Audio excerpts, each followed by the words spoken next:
ब्रह्मा गुरुर्विष्णु गुरुर्देवो महेश्वरा गुरु साक्षात् परब्रह्म तस्मै श्री गुरवे नमः।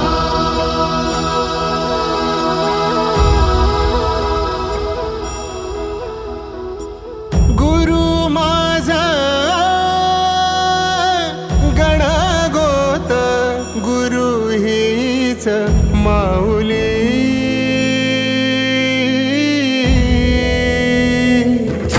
गुरु स्पर्श दूर करी दुःखाची सावली गुरु भेटीसाठी झाली जीवाची काहिली भक्त तुझा गुरुदेवा